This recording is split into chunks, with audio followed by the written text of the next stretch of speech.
नमस्कार मंडळी, दीपाली फूड पेजमध्ये तुमचं मनापासून स्वागत आहे। तर आज मी बनवून दाखवणार आहे झणझणीत आणि चविष्ट असं पिठलं। जर तुम्हालाही मऊ गुटळ्या न होणारं आणि झणझणीत पिठलं बनवायचं असेल तर हा व्हिडिओ शेवटपर्यंत नक्की पहा। त्यासाठी लागणारे साहित्य: बारीक कापून घेतलेला कांदा, तसेच बारीक कापून घेतलेला टोमॅटो आणि बारीक कट केलेली कोथिंबीर, तसेच जिरे आणि मोहरी व वाटून घेतलेली लसूण पेस्ट, मीठ, हळद आणि लाल तिखट, तसेच गरम मसाला। चला तर मग पिठलं बनवायला सुरुवात करते। सर्वात आधी कढई ठेवून त्यामध्ये तेल घालून घेऊयात।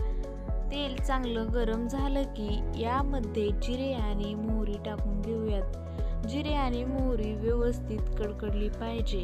जिरे आणि मोहरी व्यवस्थित कडली तरच आपलं पिठलं पण चवीला खूप छान लागतं। जिरे आणि मोहरी व्यवस्थित कडली आहे। आता आपण यामध्ये बारीक कापलेला कांदा घालून व्यवस्थित असा परतून घेऊयात। पिठल्यामध्ये कांदा घातल्याने खूप छान चव येते। आता यामध्ये आपण लसूण पेस्ट घालून घेऊयात। लसूण पेस्ट ही नेहमी कांदा टाकून थोडा परतून घेतल्यानंतरच टाकायची, कारण तेलामध्ये कांदा टाकण्याच्या अगोदर टाकल्यास ती लसूण पेस्ट पूर्णपणे करपून जाते आणि लसणाची चवही लागत नाही। त्यामुळे नेहमी कांदा टाकल्यानंतरच लसूण पेस्ट वापरायची आहे। आपला कांदा हा व्यवस्थित गुलाबी होईपर्यंत परतून घ्यायचा आहे। जर पिठल्यामध्ये तुम्हाला कांदा वापरलेला आवडत नसेल तर तुम्ही कांदा नाही वापरला तरी पण चालेल।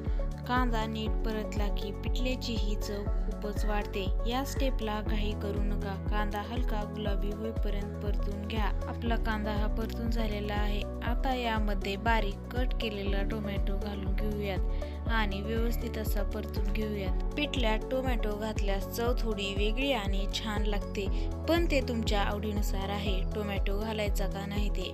टोमॅटो घातल्यास पिठल्याला हलकी आंबट गोड चव येते, रसाळपणा वाढतो आणि रंगही छान येतो। टोमॅटो आपल्याला मऊ होईपर्यंत परतून घ्यायचा आहे।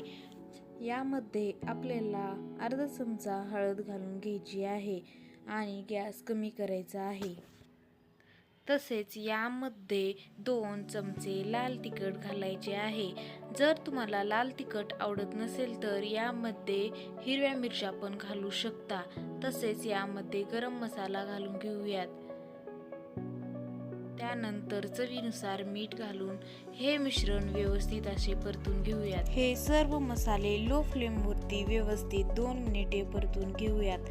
मसाले व्यवस्थित परतले की पिठल्याची चव छान येते आणि रंगही खूप मस्त येतो। हे आपले मसाले व्यवस्थित असे परतून झालेले आहेत। आता यामध्ये गरम केलेले 2 मोठे ग्लास पाणी घालून घेऊयात। पिठल्यामध्ये गरम पाणी वापरण्याचं कारण असं आहे की गरम पाणी वापरलं की पिठलं पटकन शिजतं आणि बेसनची कच्ची चव राहत नाही। शिवाय पिठलं छान मऊ आणि एकजीव होतं। आता यामध्ये बारीक कट केलेली कोथिंबीर घालून घेऊयात।